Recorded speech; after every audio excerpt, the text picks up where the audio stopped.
फर्जी मुकदमे में फंसा देना आसान। भारत में किसी को भी फर्जी मुकदमे में फंसा देना आसान है। वर्षों तक जांच और अदालती हेरफेर की प्रक्रिया में किसी का जीवन बर्बाद हो जाता है।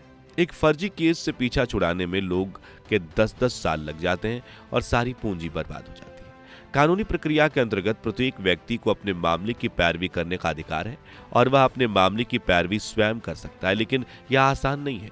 न्यायालय में अपना मुकदमा स्वयं बिना किसी बाहरी मदद के लड़ सके, ऐसा होना तो दूर करने की कोशिश तक नहीं की जाती। कारण वादों और प्रार्थना पत्रों में किए जाने वाले अभिवचनों में क्या होना चाहिए, इससे व्यक्ति अनभिज्ञ होता है।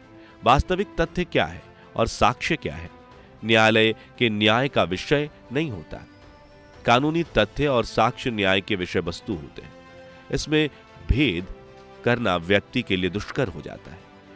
किस तरह किसी तथ्य और साक्ष्य को साबित किया जा सकता है, इससे व्यक्ति अनभिज्ञ रहता है। फिर भी यदि कोई व्यक्ति अपनी पैरवी खुद ही करना चाहता है तो उसे किसी भी योग्यता की आवश्यकता नहीं है। कोई भी व्यक्ति चाहे वह निरक्षर ही क्यों ना हो, अपने मामले में पैरवी स्वयं कर सकता है, लेकिन न्यायालय में स्वयं पैरवी करने से घातक कुछ भी नहीं है। स्वयं वकील भी खुद का मुकदमा में स्वयं की पैरवी करना पसंद नहीं करते। राज्य और समाज दोनों सिवाय कुछ औपचारिक घोषणाओं के अतिरिक्त व्यक्ति की मदद के लिए नहीं आते। इस कारण न्याय व्यक्ति के प्रयत्न पर निर्भर है, यह महज छलावा सिद्ध होता है। आधुनिक न्याय तंत्र में प्रायः देखा जाता है कि वहां अपराधी और निर्दोष आमने सामने खड़े होते हैं। जज महोदय का ध्यान अपराध की प्रकृति और परिस्थितियों पर विचार करने से ज्यादा कानून की इन धाराओं को समझने में जुटा होता है जिनके तहत मुकदमा दायर किया गया है अथवा जिसके अंतर्गत सुनवाई होनी है। उस समय कानून दोनों के समान व्यवहार का दावा करता है, किंतु आरोप मुक्त सिद्ध होने तक निर्दोष को भी उतनी ही बदनामी और मानसिक यांत्रणा का सामना करना पड़ता है जितना असली अपराधी को। न्याय के राज्य में निर्दोषों का ऐसा उत्पीड़न अक्षम्य होता है, जबकि कानून के राज्य में ऐसी स्थितियां न्याय प्रक्रिया का स्वाभाविक हिस्सा मान ली जाती हैं।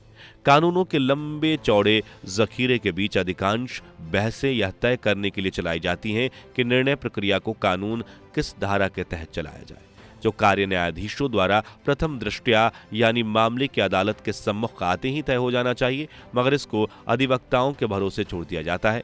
न्याय की मंडी के सबसे चालबाज सौदागर अधिवक्ता होते हैं। उसके लिए कई कई वर्ष तक मुकदमे चलते रहते हैं। इससे जो संपन्न है, पहुंच वाला है, वह कानून को मनमाफिक मोड़ देने या कार्रवाई को टालते रहने में सफल हो जाता है।